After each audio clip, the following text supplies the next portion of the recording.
Hello my friends and enemies. Glad you are here. This video is part of a series that looks at characters in Robert Jordan's Wheel of Time, introducing them, showing their development, and providing details about their lives that make them the fantastic characters they are. The character in today's topic is Aviendha. Her story doesn't begin until Book 3, The Dragon Reborn. She is introduced in Chapter 38, Maidens of the Spear. We first meet her when she runs into Nynaeve, Egwene, and Elaine after one of her companions is injured.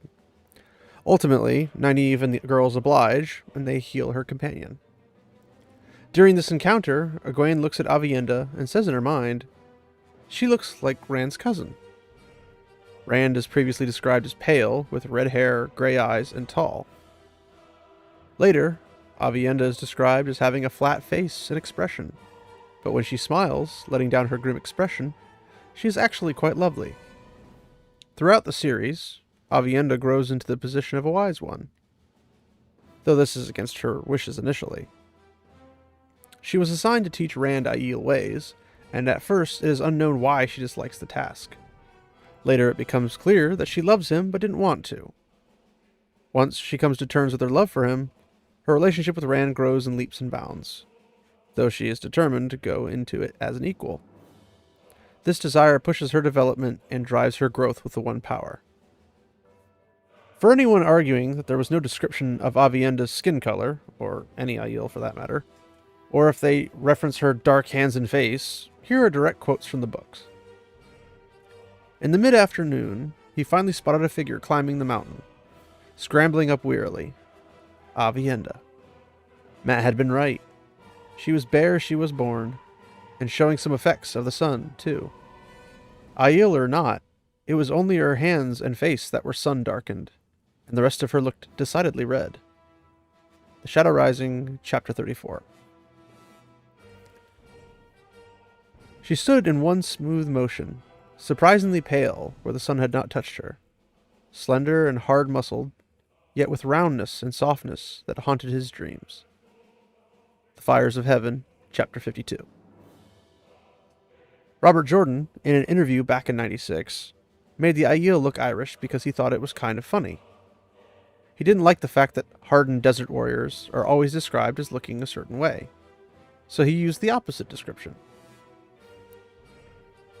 While a Maiden of the Spear, Aviendha had shorter hair with a type of small tail of hair down the nape of her neck. Blue-green eyes and reddish hair, cut short except for a narrow tail that hung to her shoulders. Soft laced knee boots, and close-fitting coat and breeches, all in the shades of earth and rock. Such coloring and clothing had been described to her once. This woman was Aiel. The Dragon Reborn, Chapter 38.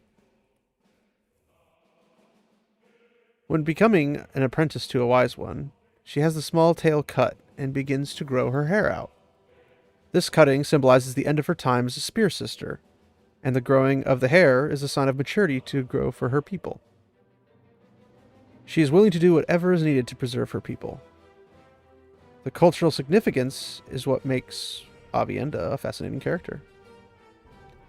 The stories of Aviendha's adventures with others throughout the series explores her growth and even sometimes her backsliding into rash decisions, which ultimately has consequences, and she has to correct her trajectory to grow even more. Her relationship with Elaine and Min is that of sisterhood, from a bond of friendship.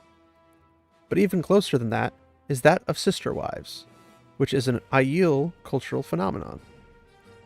This cannot happen if the character changes. The Aiel cannot change from their honor system and values, like not touching swords, training in harsh conditions, protecting their history, and searching for the one of prophecy, while still being called Aiel. Robert Jordan, in another interview, talks about the Aiel. Seraph 23. First off, I'd like to say thanks, Mr. Jordan, for providing my family and I countless hours of reading enjoyment, and I'd like to ask you something about the Aiel. Well, who are they? Robert Jordan. You're welcome. And they are the descendants of the pacifists who were in service to the Aes Sedai in the Age of Legends. If on the other hand you mean the source of their culture, in my mind they contain some elements of the Apache, some of the Zulu, some of the Bedouin, and some elements of my own, including that I rather like the fact of making desert dwellers blue-eyed and fair instead of the usual dark-eyed, dark-complected desert people. The elements Robert Jordan refers to is the cultural style of the Aiel. The phenotype of the Aiel is that of tall Irish nomadic folk.